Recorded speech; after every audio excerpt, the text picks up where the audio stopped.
Oke, Assalamualaikum. Selamat malam. Malam. Saya Waalaikumsalam. malam ini kedatangan luar biasa dari tamu Garis Indonesia. Kita punya program podcast. Oke. Program podcast kali ini kita menyambut satu pesta demokrasi. Pesta demokrasi yang kedua. Ya. Kalau kemarin kita sudah pesta demokrasi itu adalah Pilpres, Pileg. Ya. Dan hari ini bakal ada pilkada serentak seluruh Indonesia. Nah, hari ini saya ingin melihat dan mengundang Abang, Ya. karena Abang masuk di dalam kategori calon yang bagi kami dari Garis Indonesia itu adalah yang layak untuk menuju Kerinci 1. Ya. Dan tetapi bukan hanya dari riset, tapi saya juga harus menginterview langsung kelayakan ini. Ya. Selamat malam, Pak Fadli. Selamat malam pemirsa dimanapun berada. Oke, Ya. pertanyaan simpel, Bang. Ya. Sebelum kita masuk di arena pilkada, saya akan bertanya, Anda adalah lahir dari kelompok kedinasan, Ya. dan Anda memilih pensiun dini, dan hari ini terjun dalam politik. Ada apa? Yang jelas kemarin institusi yang saya cintai, institusi yang saya banggakan adalah Kepolisian Republik Indonesia, tepatnya di Polda Sumatera Barat. Ya. Saya mengajukan pensiun dini di umur 38 tahun untuk mengabdi 38 tahun. Udah, Waktu itu, ya. Sekarang sudah 45 masuk, 44 masuk. masih muda. Masih muda. Kemudian Bung Dori, yang jelas adalah ketika kita menjadi polisi itu sebagai pelindung, pengayom dan pelayanan masyarakat, tetapi tidak bisa memberikan secara kontribusi yang besar kepada masyarakat. Nah, ketika kita terjun ke dunia politik, katakanlah dalam hal ini adalah seorang wakil rakyat, tentu kita bisa berkontribusi langsung kepada masyarakat. Yang dulu hanya sebagai pelayanan, pelindung serta penegakan hukum, sekarang kita bisa mau membangun apa nih? Programnya apa dulu nih? Jadi Membangun suatu daerah. tujuannya ingin melakukan kontribusi yang besar pada masyarakat. Kontribusi yang besar untuk membangun tanah kelahiran. Iya, nggak mudah ya kalau orang yang baru pensiun, apalagi dari kedinasan, tiba-tiba masuk di arena kontestasi politik, itu nggak semua bisa menapaki tangga yang benar. Ya. Banyak juga yang berguguran. Dan kita ngelihat itu banyak berguguran. Tidak kita tutup mata. Anda ketika masuk dalam politik itu langsung dapat menjadi seorang anggota dewan. Ini sesuatu prestasi. Apakah masyarakat langsung memilih Anda itu? Ya, dia layak untuk menjadi Ya, calon karena kami. gini, Bung Dori, sebelum saya pensiun itu kesepakatan para tokoh masyarakat, keluarga besar tentunya, itu menginginkan saya maju di pilkada di 2018. Tetapi karena baru pensiun dari kepolisian dan kita baru melek dengan persoalan politik, masuk ke partai politik ini bukan mudah, bukan persoalan gampang. Untuk meyakinkan orang partai bahwa kita mampu memenangkan suatu perhelatan pilkada. Ini butuh proses. Di sanalah ketika 2018 saya tidak mendapatkan partai politik, maka saya mengambil sikap politik waktu itu mendukung incumbent yang kedua kali. Partai belum percaya waktu itu.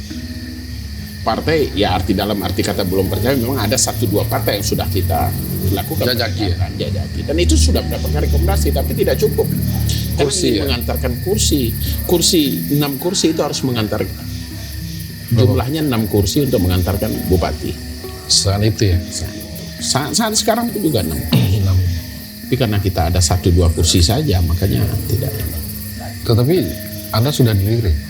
Ya, Baru waktu keluar. itu pun saya terus terang almarhum Zainal waktu itu menjadi wakil bupati dan mau maju menjadi bupati.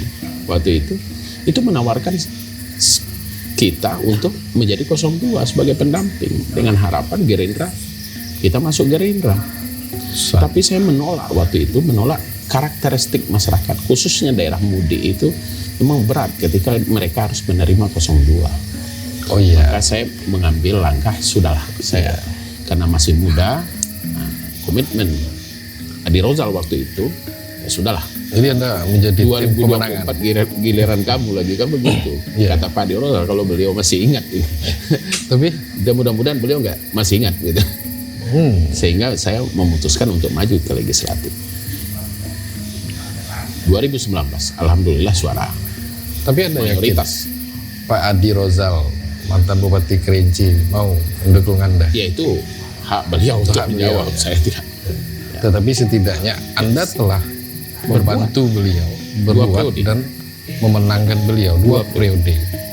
Dan itu saya rasa sangat memberi kontribusi yang besar. Iya. Tapi hari ini apakah Anda sejalan sama beliau? Ya persoalan sejalan dan tidak sejalan, beliau sebagai bupati, saya sebagai wakil rakyat DPRD Provinsi Jambi sudah banyak berkontribusi dan membangun daerah Ini dari APBD Provinsi Jambi. ya, kita kalau memilih calon pemimpin, salah satu yang saya tawarkan pertanyaan di dalam survei itu, kalau memilih calon pemimpin itu dilihat dari kategori apa? Salah satunya mereka melihat track record dalam pertanyaan kami itu ada track record pemimpin, ya, ada rekam jejaknya, ada kebijakannya dan hal. Anda hari ini sudah menjadi wakil rakyat dan menduduki posisi penting bagi saya. Itu adalah Ketua Komisi 4. Bidang pendidikan dan Perlu saya pertegas juga karena ini akan berkaitan dengan pilkada nanti. Itu adalah orang pertama dari putra daerah Kerinci yang memegang posisi itu. Ya. Apakah Anda sangat keras di dalam dewan itu sehingga Anda bisa kayak gitu? Intinya adalah di dalam karena kita ada di partai pemenang gubernur waktu itu, ya tentu otomatis partai pemenang di legislatif ada PDIP, pemenang di eksekutif ada di Pak, PAN. Makanya kita banyak berkolaborasi dengan partai-partai kawan-kawan yang lain, fraksi, untuk berkoalisi nih mendukung program Gubernur Al-Haris waktu itu. Dan kita sepakat. Makanya ada PAN bisa menjadi ketua Komisi 4, kemudian ada menjadi sekretaris di Komisi 3 dan juga wakil ketua di Komisi 1. Dan kita ada bagi-bagi AKD lah, alat kelengkapan dewan. AKD. Dan semua itu, Bung Dori, itu semuanya, mohon maaf karena saya kebetulan ditunjuk menjadi ketua fraksi, tentu peran ketua fraksi sangat penting dalam menentukan koalisi-koalisi di internal AKD. Tapi ini kan juga berkaitan dengan restu-restu politik juga. Ya. Ada restu politik. Ya karena waktu itu memang Pak Haji Bakri mempercayai saya sebagai ketua fraksi dan banyak berkoordinasi dengan Pak Gubernur. Terpilih waktu itu adalah Al-Haris. Nah ini karena Anda sudah menyinggung gubernur, karena ini kontestasinya pilkada serentak, gubernur juga akan mencalonkan diri, Anda juga akan mencalonkan diri. Malam ini saya tidak bertanya lagi, mempertegas lagi, Anda akan mencalonkan diri itu semuanya sudah tahu. Nah, ada 3 kandidat di Kerinci yang hari ini sudah mensosialisasikan diri. Pertama itu namanya Fadli Sudria, Ketua Komisi 4. Habis itu ada Monadi, yang orang kenal juga kader PAN. Ada satu lagi Dery, dari Dokter Dery. Ada banyak yang sepertinya. Ada juga Boy Edward, 4 ini yang ada juga nama-nama lain. Hari ini sepertinya Pak Gubernur kalau ke Kerinci itu bawa Monadi dan Pak PJ.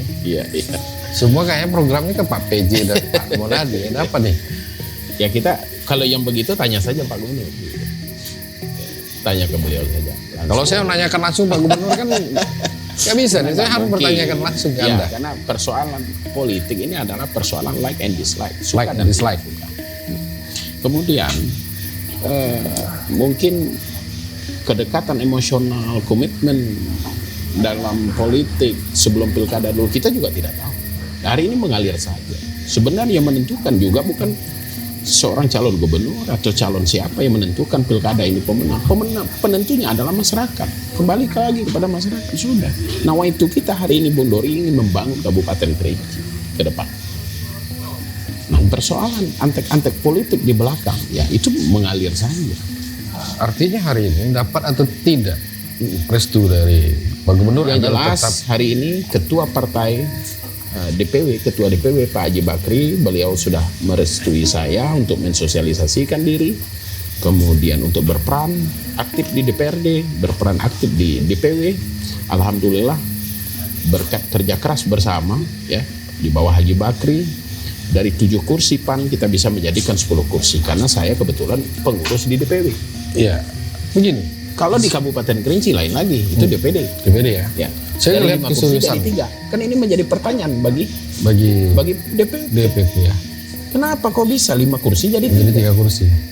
Dan hampir Penil- 2 kursi. penilaian untuk pengurus provinsi ya bagus. Kenapa? Dari 7 ke 10. Ya 10 dan dapat dapat ketua. Dan bukan Kerinci hanya luar ketua. biasa 52.159. Nah ini yang mau saya pertanyakan tadi. Anda secara sikap politik sudah jelas ingin maju sebagai kepala daerah di Kabupaten Kerinci, Ya. sehingga Anda tidak mencalonkan diri di dalam Itu legislatif. menunjukkan sikap politik saya sportif. Itu memang Ya. sikap politik Anda. Sikap politik. Dan hari ini Dan seperti- itulah karakter saya. Ketika saya menuju A, saya tidak akan beralih ke B. dan itu perlu.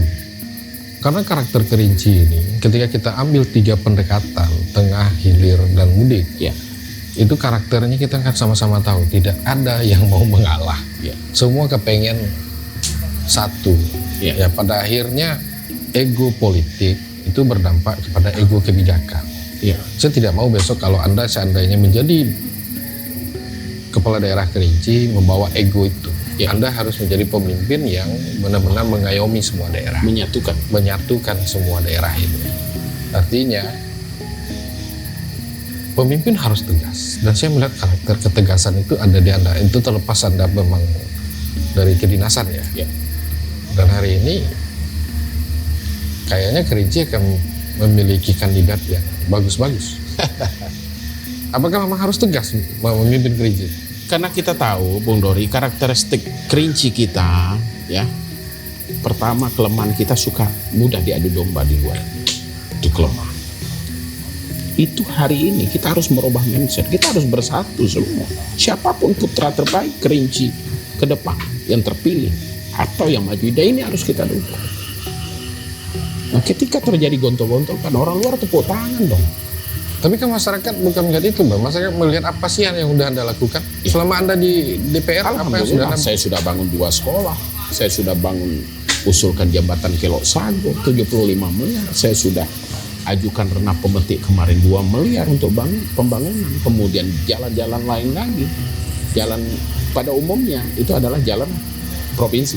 Kita ruas jalan provinsi itu ada 2, ada Jujun batas kota, kemudian ada Senggaran Agung Lolo.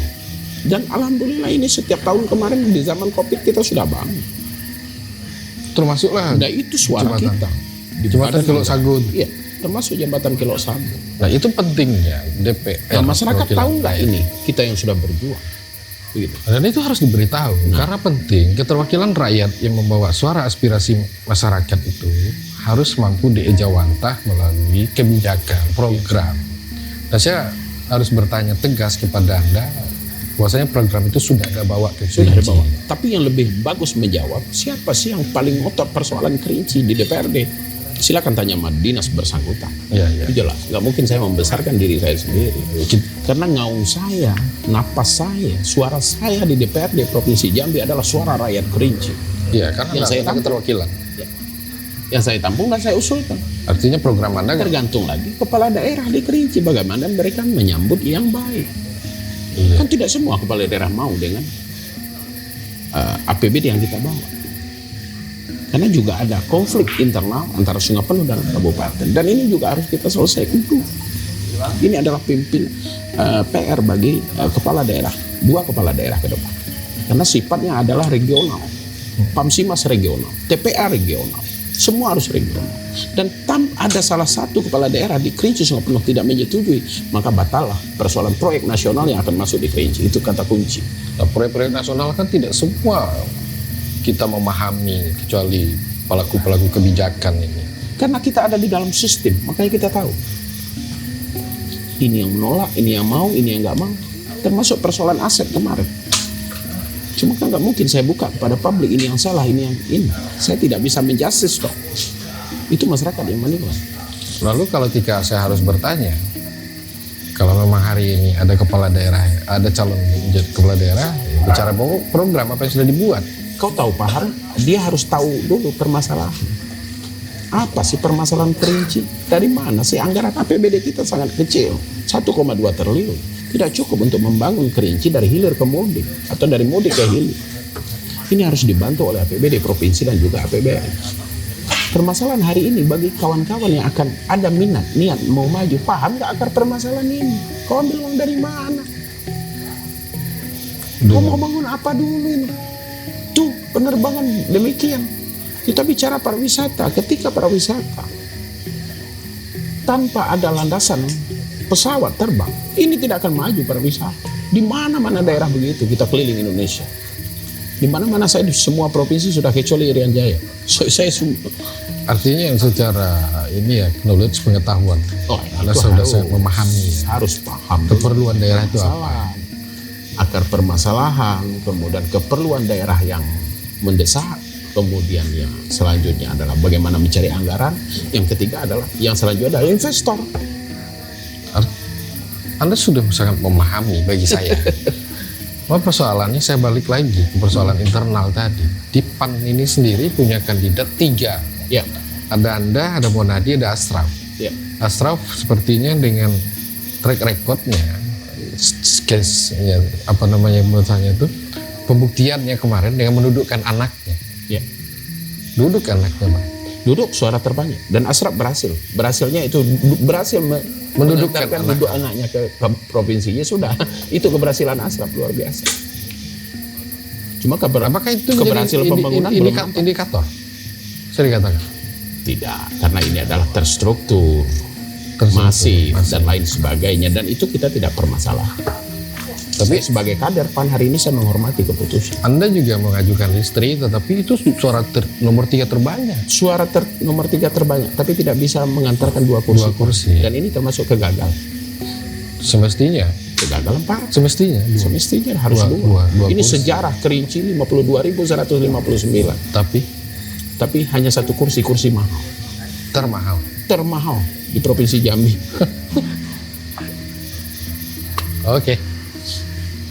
Oke, kita istirahat dulu.